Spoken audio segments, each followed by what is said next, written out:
I'm going to record here, and then I'm going to record over here, and then I need to record. There's one other place. This is already recording right here. Okay. Take it away, Lucas, whenever you're ready. I don't know when you could just tell me when to like cue the music and shit. So. Yeah, cue the music. Let's go. Can't get enough of Infendo Radio? Head to Infendo.com and see everything else we're up to. Collecting every coin so you don't have to. Infendo Radio is on now. Hello, everybody, and welcome back to Infendo Radio, episode 570 freaking 8. We have been doing this show for quite a while, some of us longer than others. Fortunately, we are all here tonight. We are looking fabulous. We're feeling fabulous. And I don't think we could even say we're doing this show without our fantastically wonderful co-host, Eugene. So, Eugene, how are you doing tonight? And also, follow-up question, where can the people find you? Well, I'm doing fine. Thank you for asking. My internet seems to be doing fine, so hopefully that's good too. If the people want to find me on the internet, they can go to infendo.com. Don't forget to follow all the Twitter things, but just mainly infendo.com. That's where I want you to go. Oh, that's fan-freaking-tastic. Justin, since you have been here the second longest out of all of us, how are you? And also, follow-up question for you, where can we find you when you're not doing a podcast?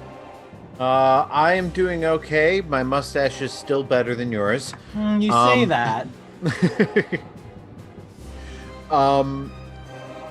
You can follow me on Twitter. Completely lost my train of thought. You can follow me on Twitter at InfendoJustin.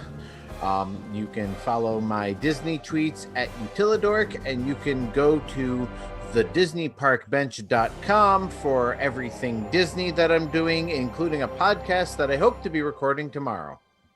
Excellent. Steve is the man with the least impressive mustache out of all of us. It's How true. are you? And I guess where can the people find you if they're? I mean, the least wonderful impressive hair overall. I've got some wonderful 5 o'clock shadow going on tonight, though, which I need to rectify before tomorrow. We'll see where you get next week. Well, yeah, I'm doing good. You can find me at my Linktree website. So linktr.ee/Gentis. If you're watching us on Twitch, just look at my picture. It's in the lower right or left, depending on how I look on your screen. I don't know.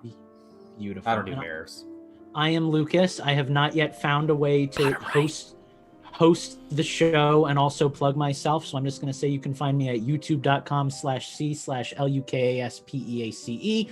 I make YouTube videos. There's one about Tingle going up tomorrow. But enough about that. Let's talk about the people that make this show worth doing. Our fantastic executive producers. Well, actually, producers and executive producers, right? Yeah. As always, Steve remembers their names, so we'll be asking him to tell us who they are. I do. I never have to look at a list or read them ever in my life. I just know all 4 of them.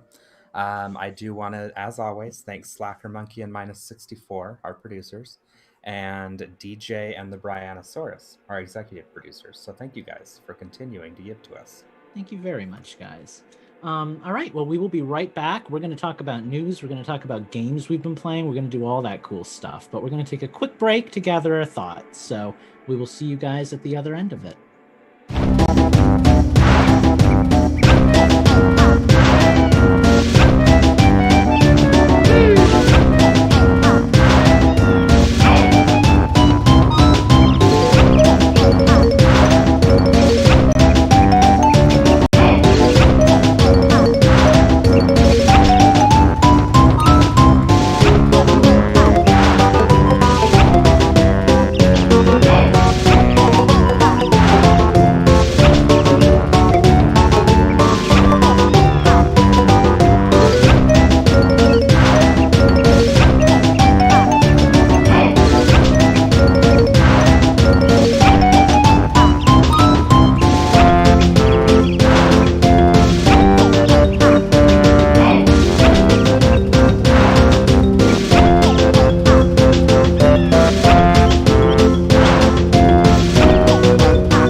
make a note in Audacity real quick. There we go. Get that on stream. That was beautiful. Okay, and then I'll start the next bit of music. Let's go ahead and level it out, I guess, while we're at it. Intertile. There's some weird names in this soundtrack, Steve. How does it sound with... let's go with Steve, I guess. For $5 a month, we can give you something better than the Lost Woods. We've got what we call the Hidden Feed. That gets you our all-access pack. All right, well then let's go ahead and get started. That's the loading music. For $5 a month, we can give you something better than the Lost Woods. We've got what we call the Hidden Feed. That gets you our all-access pass to everything we do behind the scenes and otherwise. Head over to patreon.com/Infendo Radio and pledge your $5 today.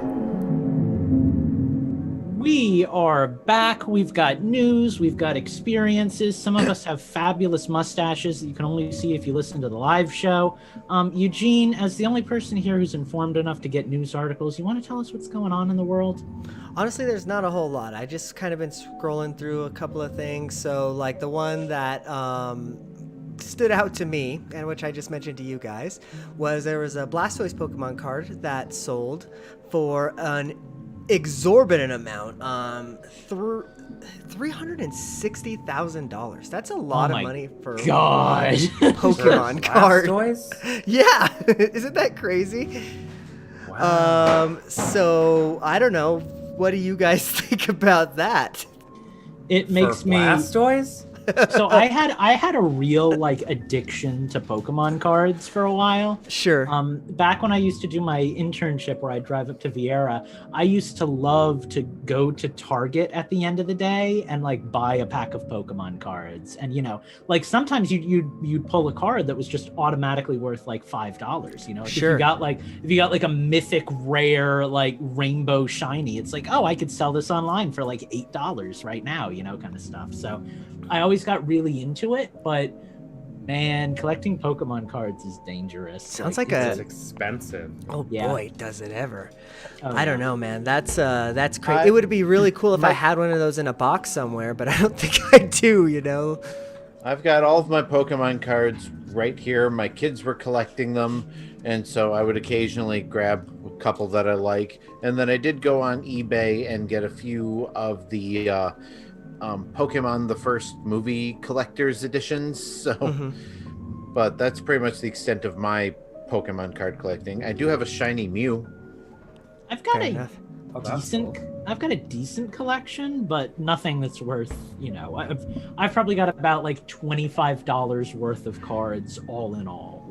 It's Sure. I've got a couple of cards that are worth $50 or $60. I've got a Shining Mewtwo from Neo Destiny, a Shining Celebi from Neo Destiny, a Shining Tyranitar from whatever set was after that, I think. I have a some, but nothing noteworthy really, So See, oh, go ahead. Oh, I was just gonna say that's why I like Magic so much. They're all so cheap. They mass produce those cards, so it's oh, you need anything other than the rarest of rare cards? That'll be 10 cents, Right. Yeah. Exactly.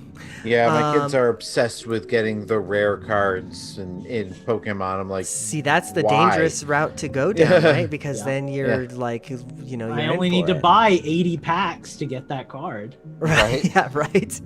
And then they So want the other 4. bit of news that was noteworthy, it was kind of cool. I thought it was interesting. The Zelda 64 beta version was discovered. Did you guys hear about that one? Oh yeah. I did hear about that. They're So still decompiling things and putting them together, but Hard for Games had a little thing about it on Don't like that YouTube. name. So the it was found in a F-Zero-X, I guess, which is interesting. So a dev kit for that. Probably, I imagine how it works is a dev kit is just a big ROM, so you can fit all kinds of crap in it, so they just put. That's basically what it is. It was a ROM cartridge that had been used for the alpha or beta build of Zelda, and then when they started making F-Zero, they just kind of, flashed it onto the same cartridge, but there was That still... stuff was probably expensive back in the day. Probably still Right, is. exactly. But, they hadn't, it basically deleted what it needed to delete and kept everything else. So somebody got their hands on it and was like, hey, there's cool stuff here. So does it have like the Ganon's castle with like going into different areas kind of thing? Because I've always heard that was in like the original beta, right? They wanted to I haven't heard about that specifically, but I know what you're talking about, actually. Yeah, like they wanted to design it like Mario 64 because it was Yeah. easy, and then they realized we can just make it an open world kind of thing. Yeah. I just hope that they find the original castle town, because that's what I want to see. What I'm seeing is a lot of screenshots of like items and like, things like that. Like, so not a lot of like complete assets, but what, like Justin said, they're still digging, so like it could be that like come a week from now here's like the entire castle town or whatever type of thing, so it does look like there was a really cool like a map that even got discovered, so like there's just a lot of cool stuff in there. Man, I just love Zelda. Like, I love those games. So Yeah, anything dude. I can find is just fantastic. So I hope that whatever this turns into, this dump like gets put online somehow, so then it can get modded in, so then we can experience what Nintendo may have That's what they intended. did with the Giga Leak. They've modded the ROM so you can play as like classic like beta Link and the beta dungeon and all that, so it'd be neat to be able to play this stuff. Let's just all remember, if it does get modded into the game, to complain to Nintendo and throw a huge stink that they didn't give us all the content that we deserved, and If you're watching the live feed, or I guess the archive, by the way, I'm showing a bunch of video of like the graveyard and stuff like that. So it's Nice. There's a lot of cool stuff like Kakariko Village. There's like a beta of that. Like it's pretty neat. Nice. I have to check that out. That's more information than I saw. So. Well, but that's pretty much all the news that I had. So yeah, that's Lucas. What you got for us? I was just gonna say that since you were already going, you might as well just kind of keep it going and tell us what games you've been playing. Sure, yeah, I'm down for that. So basically what I have been playing this week is the same old stuff, but the one thing that I will say is that in the same old stuff that I've been playing, I did finish Half-Life Alyx, because I've been talking about that. It's fun. It's scary. It took me a lot of sittings to get through it, just because it's it's VR and it is scary type of thing. But yeah, I did enjoy that one a lot. Pokemon Go, man, I got a lot of shinies. That Machop event was fun. I did I did the Machop event. I got a bunch of shiny Machops too, so I've got enough to fill my decks and everything. But I haven't been hitting Pokemon Go quite as hard lately. Like the Hoenn event, I don't really like Hoenn Pokemon that much, Sinnoh Pokemon, and I don't know. I've kind of been like low keying it. I'm sure when the Johto and Kanto events come, I'll be at like full force, But Sure. So, I'm still holding on to that ticket. It's like February something. I'm so excited. Oh yeah, I'm sure Steve wants to say something about it too. So Well, tangentially related, have you guys caught your shiny Tauros yet?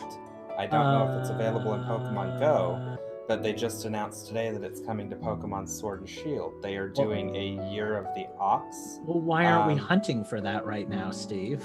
Because we're doing a podcast and we're responsible hosts. Screw that. Bye, Eugene. I'm You're at work. hosting. You're hosting again. Dude, I want a shiny Tauros. How many days? So when does it start? When does it end? I believe it starts today. I need to go back and check my news feed on my Discord. Plug at linktr.ee/Gentis. Got to get that in there. Oh my god. Right. Also follow me on YouTube. No, but seriously, I'll go check my feed here in a minute and I'll update when I talk. But it goes until the 22nd. So. Okay. Oh, the 22nd. That's tomorrow. Wait. Okay. Well, talk. I'll get the dates. Oh my god, I'm nervous now. I want to Okay, so while Steve's doing this, I've always wanted a shiny Miltank because they're blue, and I'd imagine that they make blueberry flavored milk. That seems like something I want. No, so they make blue milk from Star Wars. That's also cool. So Got it. Yes. A new special max raid battle event featuring various Pokemon has begun in Pokemon Sword and Shield, including a chance to get a shiny Tauros. Runs until January 24th at Okay. 23:59 So UTC. it goes through the weekend. We So- gotta hook up some night, even if we can't chat and like do this. Like we gotta Yep. get ourselves a Tauros. Yep, Now that we've sorry planned about that, our private conversation on the air. But yeah, no, I always wanted a blue Miltank, and short of that, I'd love a shiny Tauros because they're kind of like male female counterparts, you know. So right. like, you know. But anyway, Pokemon Go. Yeah, sorry to break in, but shiny hunting. Well, that's fine. That's what Pokemon Go's about, is discussing the Pokemon that you've caught and all that fun stuff. Man, so we didn't really talk about the Machamp event. Did anybody catch any Machops? Because I caught a bunch of those. I caught 8. Heather got like, I think Like about 25. She texted me and she was like, "I've caught 25 so far." I think she ended at like 28 or something like that, 27 Jeez. or 28. Holy hell, dude. Yeah, so she was going, but she was about to stop, and then she would catch a shiny, right? And she'd be like, She's okay, my I think hero. I'm done. And then like, well, okay, I'm going to catch a shiny. And I was playing with her the whole time, and I did not get near as many as she did. I'm still happy with the amount I got. About 15, yeah. I think, is what I got. But, you know, it was a fun event. I like events like that where they're just like freely giving away the shinies, you know, like that feels good. Feels better than when they have an event and it's like an hour-long event, like the spotlight hours, and you play the whole time and you don't get anything. Or when they do an event like the Snivy event where it's like regular odds and you might get one in a week and I don't, and I'm like, ugh. Yeah, that one was frustrating for me too. So, but that was fun. What else? Other than that, I was playing, since I beat Half-Life Alyx. I was looking for some other stuff to do in VR, and I don't really have much to report. But stay tuned. I might have something later on. I downloaded a bunch of stuff. I just haven't like really dug into anything. Half-Life Alyx is the real deal, though. That's a fun game, let me tell you. So if you have a VR-capable device, I highly recommend it. I found a remix of a To the Moon song, like a vocal remix of a To the Moon song the other day on YouTube, and I thought of you. So yeah, again, totally unrelated, but just, you know, popped up on my feed, and I was like, Eugene was mentioning this on the show. It's a good game, cool. Still is. Go play it. All right, well, who else has got something interesting to talk about? I've mostly been playing the same old. I did blow a little bit of money on the recent game sale that the eShop has been having, and I picked up Clubhouse games, and so I've been playing that every once in a while, so that's been good fun. Sorry, I was distracted by something going on the screen, and now it is gone. Clubhouse games, I don't know if it's still on sale. If it probably won't be by the time our non-live listeners hear this, but There's a lot of good sales, though. I remember. Yeah. I was tempted to pick up a bunch of stuff. I know. I'm still debating on ARMS. Like, it's on sale. I know it's not going to go on sale very often, but at the same time, I don't know if I'm going to play enough of it. Whereas Clubhouse games, you know, I can turn it on and play a game of, like, you know, yacht dice or not Connect Four. What do they call it? Oh yeah. Anyway, all know the generic, Yeah. you know, card and dice and all the other games they have there. So it's good fun, and my kids enjoy it. So, you know, since they have their own Switch, I also downloaded the what do they call it? The guest pass, so that, you know, since we're sharing an account, we can still play together. So hopefully I'll get a chance to do that over the weekend. Another game that I talked about, or that I meant to talk about last week, but forgot, but it doesn't matter because only like 3 people saw it anyway. Manifold Garden, which is a game I purchased around Christmas time when it was on sale. I've had my eye on it for a while. Finally sat down and started playing it about a week and a half ago. And I'm enjoying it thus far. It's a bit of a mind bender. It's another one of those first-person reality warping puzzle games. So, and I'll try to break down the premises as succinctly as possible. Basically, it's all like high contrast, environments. So it's basically stark white or more of a kind of like a beige color with black outlines, and then you have things that are colored, just the primary colors.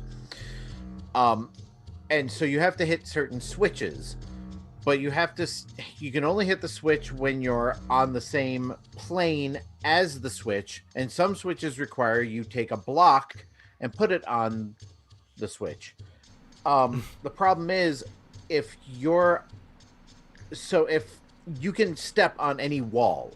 So you walk up to a wall, you press I think it's the Y button, and you basically attach to that wall, and that wall becomes the floor.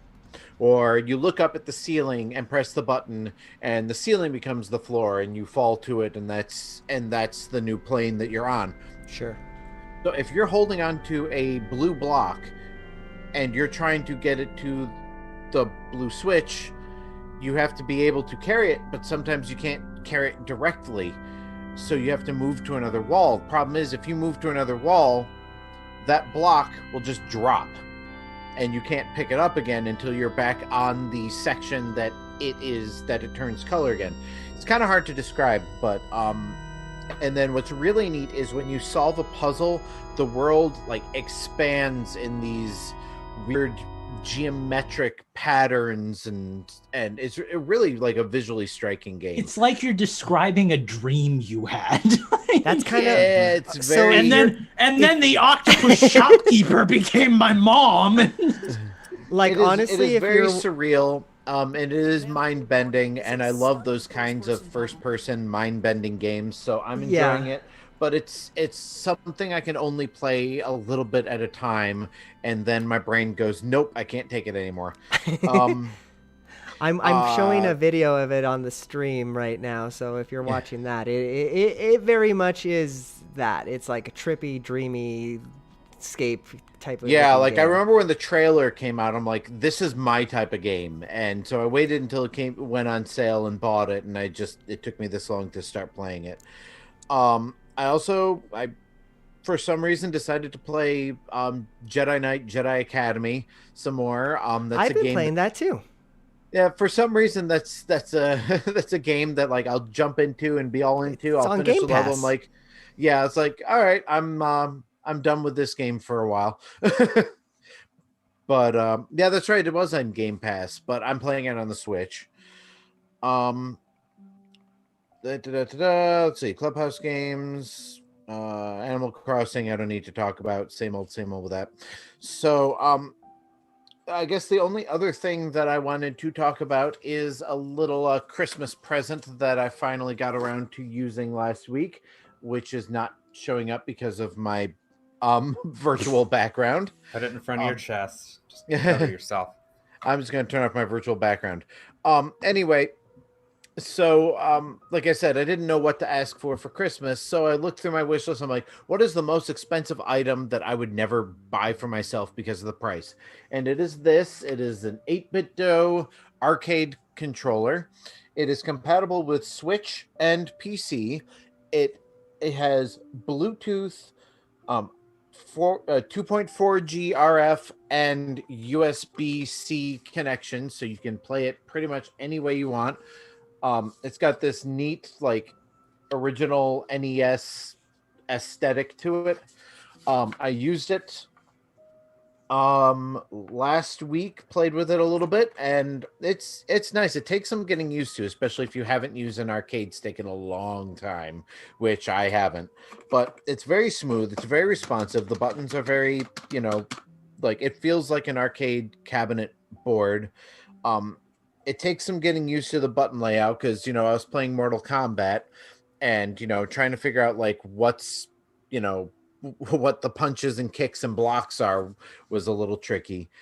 But once you figure it out, it's, feels like you're standing at the arcade cabinet using it. My only complaint about it thus far is it does have notches, but it only has 4 notches. And oddly enough, they're not the 4 cardinal directions. They're in the diagonals. So I don't know if you can see this on the video, but weird. Basically, the That is lower weird. lower right, upper left, and upper right corners are where it stops. And there are no notches in between. So it feels a little weird because of that, and I don't think there's any way to modify that. But like when you're playing a fighting game, it like rolls nicely. Like you can do a Hadouken pretty smoothly with it. Hadouken! Shoryuken! Where's the soundboard? We need the soundboard for that. Yeah, you gotta prep him for that. So yeah, I mean, this thing was like $90. I probably would not have spent $90 on it myself. So I was very happy to have gotten it as a Christmas present. I'm going to put a little bit more time into it tonight and get some more use out of it. But, it's an 8-bit dose, so it's a good quality item. What's really neat about it is I didn't discover this for a while, but on the back side of it, there is the RF receiver just kind of tucked back here, plus the port for the USB. Oh, I lost it.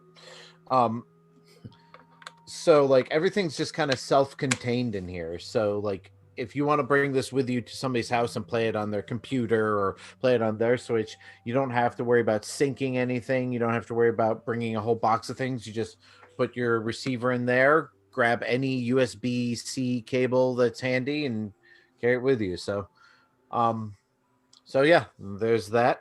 Always happy with 8-bit dough products. This is yet another one. So yeah, that's about it. Who's Steve, next? tell us about So- Minecraft Dungeons. Right? Well, Or we'll don't. get there. So speaking of things that are expensive that I never would have bought myself, Lucas and I managed to get a really good deal on Oh, a this game was- that we wouldn't have otherwise bought. This was cool. So right? I'm not going to spoil the story. You can tell the story, but I'm always one of those guys who hears about these like, oh, Walmart accidentally priced Yeah. Mario Odyssey at $2 thing. Oh, And yeah. I never bite. I never jump Yeah. on those. I jumped So- on this one with Steve. So Yeah, so I saw it on missed it. Twitter thanks to We should have told Wario64 and somebody else who I credited in a tweet. Go find my Twitter. And I missed it At on the Jason first Swan. night it happened. It was basically they were selling the DLC for Captain Toad, which is normally $6. They were selling it for $4.50, but when you redeemed the code, it gave you the full game. It gave you the DLC in-game bundle. So by the time I saw the tweet, it was like an hour later and Walmart had taken it down. And I'm like, well, crap. So the following morning in the Infendo Discord, Rose of Death, courtesy, or, props to him, I should say,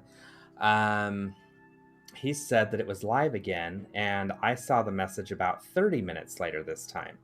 So Steve texts me and goes, Lucas, Let's try would you be interested in owning Captain Toad on the Switch for $5? And I Like a was drug dealer on the corner. I was Right? like, I would absolutely love to give you all of my inheritance, Nigerian prince.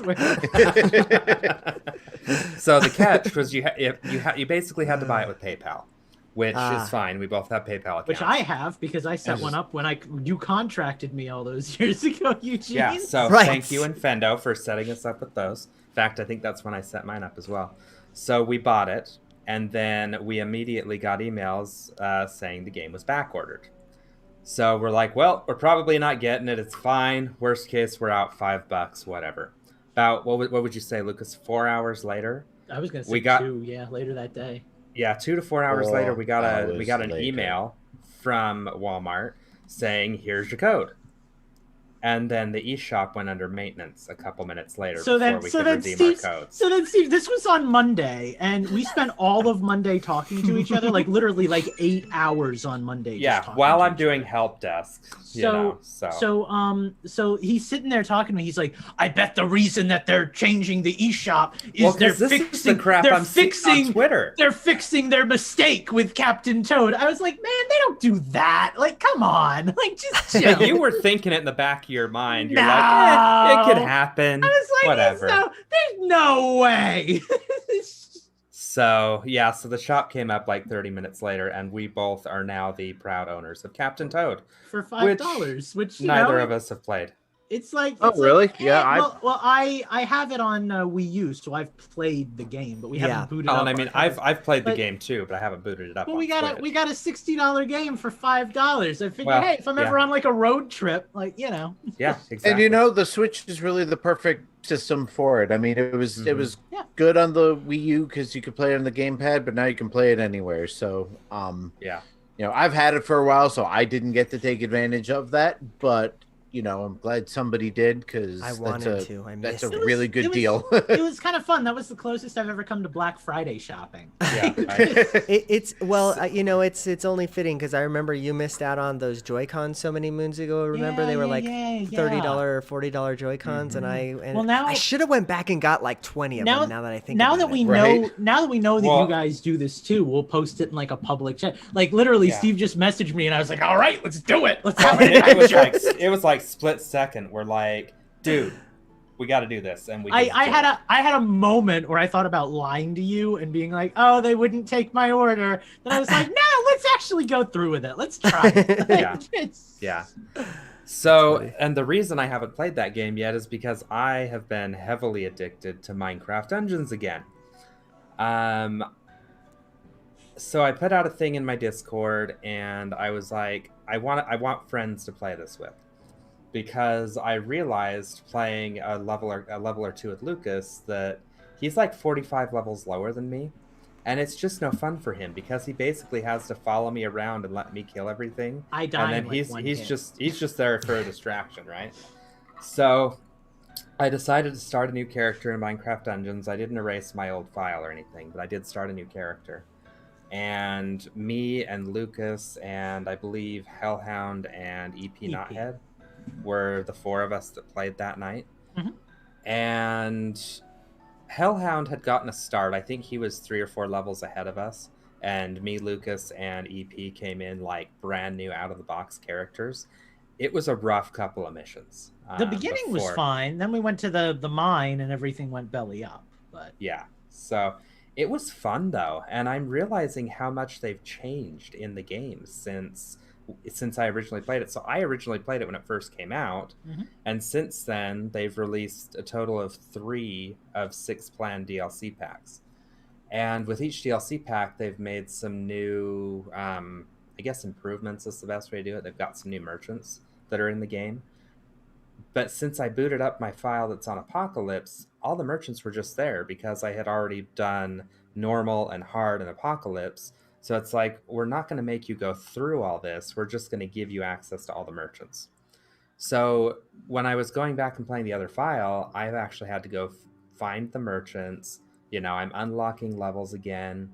It's really cool how they've done it. It used to be if your gear wasn't a high enough level, well, you're sacrificing that super rare, unique piece of gear that you got, you know, to get your enchantment points back. And then hopefully you get one when you hit Apocalypse and you can actually use it again. Now you can take any piece of gear and give it to the blacksmith for free for 3 missions, and he will upgrade it to, it basically re-rolls it for whatever your current recommended level is. So if your current recommended level is handing out gear between levels, you know, like 105 and 115, then it's going to re-roll the level of that gear randomly to hit between that, and then it resets all the enchantments back to what they were before you originally enchanted it, and lets you make those choices again. So it's actually kind of a cool way to kind of reset a piece of gear and, you know, like say you accidentally made a mistake on something. Almost making me want to play this game, like almost. Well, it's basically just Diablo but yeah, like it is to Diablo what like Paper Mario is to Final Fantasy, right? It's like a much simpler, more like beginner friendly version of that kind of game. A lot less customization, you know. Yeah, kind of like how Pokemon got me into RPGs. This will be the game that gets me into dungeon crawlers. I have Diablo 3 on Switch. I fully intend to play it if I can ever conquer my Minecraft Dungeons addiction. So, yeah, and that is all I've played all week long. I've been staying up late, like till 2 or 3 in the morning again, which is not healthy for me, but here we are. Yeah, so that is the entirety of what I've done this week. I've also been playing pretty much one game for my entire life at this point. and that game is Animal Crossing. And I talked about this a little bit on the last show, but I think about 3 people heard us because of all the technical issues we had last show. So I'll talk about it again. I started a town in New Leaf because I missed New Leaf and I wanted to have that fun interaction with my villagers thing. And I feel like New Leaf just does that a little bit better. So I booted up New Leaf. I started a town. Then I went on a real life shopping spree. And I decided, we have like our dream villagers that we want to see like come into our town, right? Anka, Coco, whatever, Renee, whatever villagers you like.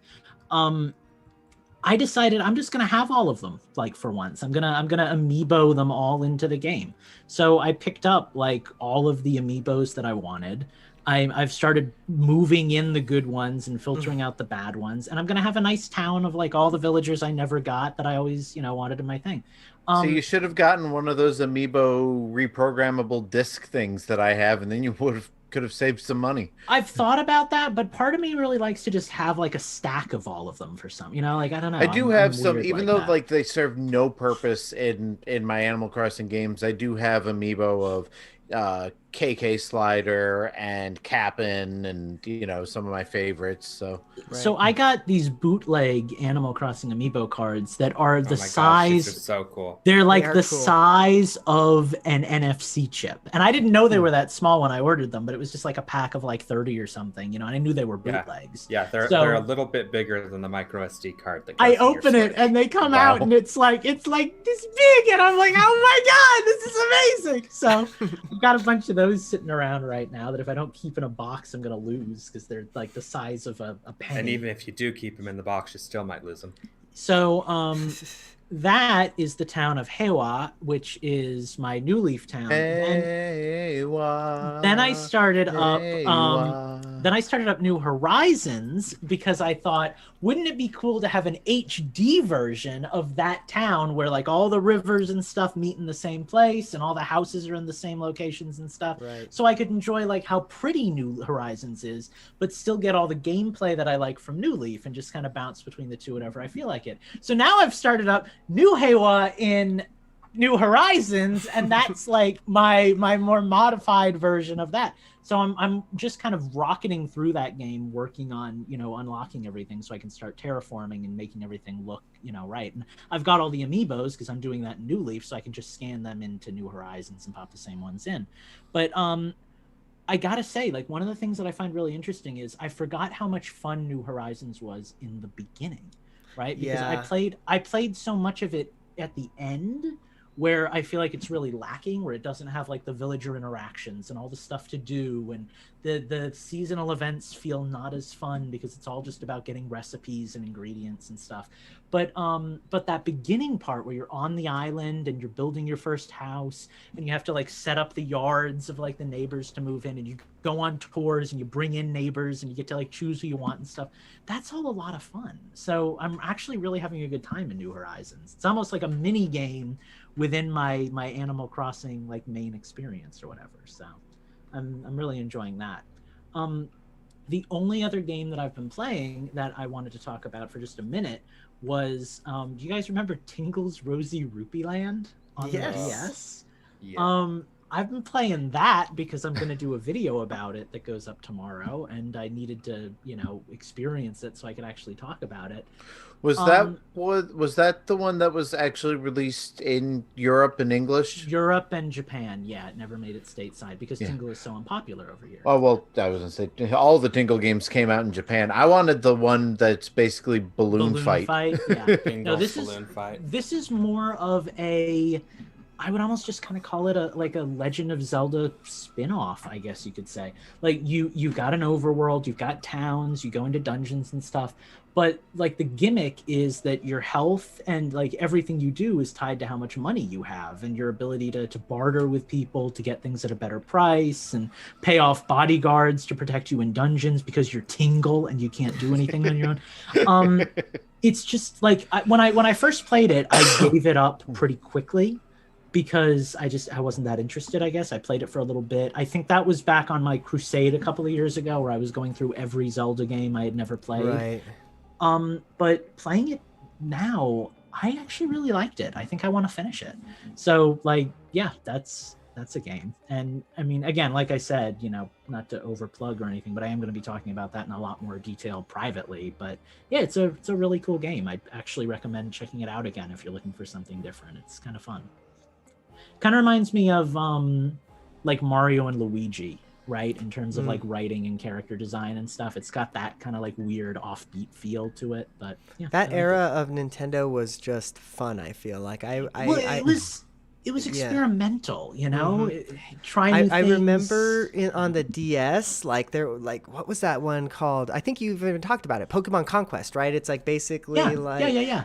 There was just like a bunch of like random weird things that Nintendo was trying, I feel, back then. I don't know. Not to go all okay boomer or anything, but I'm not crazy about the generation that's in charge of the decision making for like games that are coming out right now, right? Like, they made a lot of really cool stuff, right? Like Breath of the Wild is a technical marvel. Mario Odyssey was a really cool game, right? Mario Kart 8 is probably the best Mario Kart in the series, maybe, but I don't know. It just feels like for every really good game, there's so many moments where Nintendo specifically feels like they're just playing it really safe, right? You know what they're it trying feels to like to appeal me to like as many people as possible. It feels like Nintendo will not they don't want to put out something that is not a plus product, on right? brand. They're scared to put out something that might be like a B or a C, whereas like back in that era, I feel like they were just kind of, you know, just letting everything get made type of thing. You know, it was kind of fun. I think like part of that has to do with like how hard they got hit with the Wii U, that right now they're just trying to keep their footing. But yeah, I'm kind of with you guys. Like, I like when Nintendo does the weird stuff. I've had the same complaint about Disney for the past 10 years. You know, it's like, remember Nintendo Land and how weird and cool that was? Yeah. You had like these little block like Zelda figures and stuff. It's funny you say Disney, because it kind of reminds me of hearing about like, you know, the cartoonists who would come on, where it's like, okay, this is your rough of exactly what, you know, these cartoon characters are supposed to look like. You have to draw them perfectly each time because we have like a brand that we you know, that like it's fun to play a game starring Tingle with like girl Tingle in a bikini. You know, it's fun to have like Pokemon and samurai outfits battling each other on a warp. Right. I like that stuff. And I don't know, it just seems like, I mean, we had Splatoon, and before that we had Pikmin. But short of that, it just feels like the real like dig in the dirt innovation kind of stuff hasn't really come back. We did see some of that with Labo. I mean, they really did like it was safe financially, but it was really like a, hey, here's something completely weird and different. And I'll give you that half of it, but it still had such a corporate varnish to it, you know, like it felt so corporate, you know, it didn't have that like that Pikmin like, you know, rawness to it, where it's like, this is just some dude who has a garden and wants to make a game about it, you know, like, I don't know. That era of Nintendo, to me, is defined by before the Wii was even a thing, and the Nintendo DS was so very fresh. They walked out and they called their next console. They said that it was going to be a revolution because they were going to revolutionize the way that they were that gaming was done. They said, we're already doing this on the DS with, you know, the dual screen aspect of it and all of the unique touch screen, microphone, all that stuff. Let's do this with the Wii. And for better or worse, you know, a lot of people hated the Wii era, but for me, I feel like that was... Woo! I just had so many cool memories playing so many quirky, weird things that I would have never thought about playing before, you know? Yeah, exactly. And games like A Shadow's Tale, for instance. Or the 2 DS Zelda games where you're using the touch screen to control, like, how weird is that? Totally. What a weird, unpopular, you know, horrible choice, but still fascinating. I want to go back to Spirit Tracks. So that's the one that I have not finished. I never played Spirit Tracks. I was too turned off by Phantom Hourglass. That's one of the few Zelda games I've never played to completion. I love Spirit Tracks. Spirit Tracks fixes everything that was wrong with Phantom Hourglass. In my opinion, yeah. I mean, it still has the touch-controlled Link, so, you know, if that's a big, you know.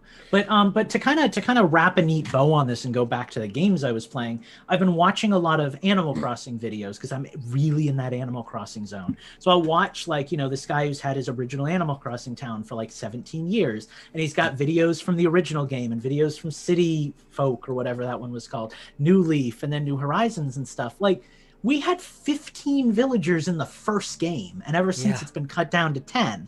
Like, there's all these weird features that like come and go from game to game, but like it just feels like I'm a real New Leaf fan because that was my first game, so that just feels like the right Animal Crossing for me.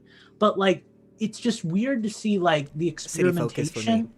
Yeah, it feels like experimentation has made way for like, how do we get as many people on this as possible, you know? And I don't know, I just feel like you lose something when you go that route. But I've argued this point many a show, and I will probably continue to do so. This is my high horse. In lieu of that, why don't we answer some question block questions? Because my God, we could talk all night, right? Apparently, right? So we've got last week, and then do we have any from this week too, Steve? So we don't have any from this week. Well, that helps. We're just going to revisit last week's, which will be nice. There we go. We already know the answers. So, yeah. I don't remember the question, though. I don't either, but I'm sure I'll remember the answer. Yeah. I'm going to Discord right now. Schnazzy One asks, what is a scenario that you want to be able to take a picture of in Pokemon Snap? Oh, yeah. I actually forget what I said last and week. I actually think I'm going to be able to do this based on a conversation that Lucas and I had, that I want to see a Alolan Raichu in that game. I don't care what I can do with a Alolan Raichu in that game, but that might be enough to push me over the edge to buy. And we've already confirmed. He is in there. We know that. Yep. How much is he in there? I'm going to need you to tell me, Lucas. Is he like your favorite? He really likes Pikachus. Yeah. Yeah, I've always been a Pikachu person, and then I was never big on Raichu, and then Alolan came out. Alolan my boy. That's awesome. So I remember my answer from last week, and I'm going to stick with it because I love seeing big Pokemon in Pokemon Snap, because I remember there was the Snorlax thing, right? So now I want to see Snorlax with just like all the big Pokemon in there that are available. So what's the biggest Pokemon now? Is it Wailord? Okay. Wailord, I want to see what a Snorlax would look like compared to a Wailord. That would be really cool. That was always the coolest thing to me about the Pokemon Snap games, right? Because you get the description on the Game Boy that like, oh yeah, this Pokemon is supposed this Pokemon is supposed to be 12 feet long or whatever. And it's like the same size as yeah, exactly. Yeah, the Pokemon scaling in visual terms has never quite lived up to the Pokédex descriptions. Very rarely. There are a few games. I want to say Pokemon, what was the, Steve, help me out. What was the Battle Revolution? Was that what it was called? Pokemon Battle Revolution? The one on the Wii. GameCube one? I think Wii. That one had like proper scaling, if I remember right. Like you could actually have a Wailord that was like the size of like a building in that game. Yeah, the GameCube ones were XD and Gale of Darkness. Yeah. Or XD Gale of Darkness. And what was there was a battle like a Coliseum. That's the GameCube one, because they had Stadium on N64, Coliseum on GameCube. So I actually don't remember my answer from last week, and now I feel like a fool for bragging that this was going to be easy. But one of the things I really liked in I remember your answer from last week. I'll tell you after you answer. Tell me after this. But one of the things I really liked in the original game was when you went into the cave level, there were Bulbasaurs, but they looked weird. They had weird faces, and if you hit them with a Pester Ball, you found out they were Dittos, right? So I would like to have more Dittos come back, but we've got other Pokemon now too. I'd like to chase a Pikachu through. I'm not done. I'd like to chase a Pikachu through a forest only to find out it's a Mimikyu at the end. I would like to have a what's the dark type one that transforms into the last Pokemon in your teams? I can't remember what it is. Zoroark. There we go. Yeah, that one. I would love to have that as a thing too, where you throw a Pester Ball at like a random Pokemon and poof, it's a Zoroark, so like that'd be cool. I really need to go back to Switch. You know what? I had a completely different answer for this last week than I'm going to come up with this week, because last week was just lame. I couldn't think of anything. Lucas likes his Pester Balls because his thing last week was the evolving Gyarados in the waterfall. Oh yeah, that was really He wants cool. to see something like that again. That was really cool. Go on, Justin. Going through my Pokemon cards reminded me that I have a couple of detective. Oh, darn it! I have a couple of Detective Pikachu cards. I want to see Detective Pikachu in new Pokemon Snap, and That would be voiced by cool. Ryan Reynolds. Like I want him to just God. kind of show up randomly and make commentary. Maybe follow your little That would buggy be around. really fun, actually. That would be cool if because aren't they doing a Detective Pikachu 2, and maybe that'll be on the Wii on the Switch? Because then Yes they could. and yes. Well, because then they could do a thing where it's like, oh, we've detected you have Detective Pikachu data on your system. Here's a bonus level where you travel around with Detective Pikachu in like the city from the movie or something. Like that would be fun. The other thing I would like to see is, since Pokemon Snap is basically like a Disney ride anyway, do some sort of reference, like go through a haunted mansion or something like that, and have all the ghost Pokemon take the place of. The Haunted Mansion level in Pokken Tournament was so cool. You could just turn that into a ride. So yeah. I don't remember there being one in Pokken Tournament. Yeah, there were actually two. There was like a regular haunted mansion, and then there was like a haunted festival where everything was more lively. It was neat. Might have to pop that in tonight and give my 8-bit dough arcade stick a new game to play on. Darn it, nothing is showing up because of the stupid virtual background. Luckily, we're an audio podcast for 99% of our audience. Steve, what's the next question? Thank you. I was going to say, I think we got everyone. The Cult Cube asks us, what is your favorite holiday? Oh, I remember this one. So mine is always has been Halloween. I've always enjoyed Halloween. Mm-hmm. And mine, I gonna cheat like I did last week. I always consider like basically from Thanksgiving to Christmas a holiday, because we do the whole the whole thing. You know what you do for. There's all kinds of traditions. We do them all. We had 3 Christmas trees up this year. We almost had 4. So yeah, that's my that's my cheater answer. Okay. My dog has an opinion on this, apparently. And your dog agrees that Halloween is the best holiday. I'm last fluent. week I'm changing all my answers this week. Shut up, Everly. I last time I said Halloween or Christmas with Halloween a very close second, but since tomorrow is the big day, I'm gonna have to go with my birthday, and here's why. I have to share Christmas. like what I go to my parents and the kids get all the gifts. I tell people I want these things and nobody gets it for me. My birthday is like the only time where I get exactly what I want and I don't have to share it with anyone. So I'm gonna say it's a holiday to me. I'm gonna say my birthday is my favorite holiday. I like it. I did not consider my birthday a holiday, but I do like my birthday. Well, my birthday. I just get a Hey, I cheesecake. mean, I've got it off from work. So Right? Eugene, here's why you and I don't consider our birthdays holidays, because we have to share the month with Christmas. So it's That's kind of true. one and the same for us. So being an August baby is the best thing ever, because there's no holidays. There's no holidays in August, so August just becomes a holiday month for you. Like That's And my pretty poor good. wife, hers is. I don't know if hers is I'd want September to- 3rd. I So don't know if hers I'd is want to almost have always an on August birthday in Memorial Day Florida, though, or because Labor Day. you wouldn't want to leave your house for anything. See, you say that, but so this is kind of weird. I guess we're tangenting here, but I've always considered August like the start of fall, quote unquote. Even though I know it's not officially or anything, but here in Florida, we just kind of like say it's a season and it's a season, right? Up until like November when it gets cold, it's like it's all just kind of the same. So I've always considered August like my birthday, like the end of the summer months. Even though I know a lot of people think of that as like it's the beast of summer, it's the hottest month of the year.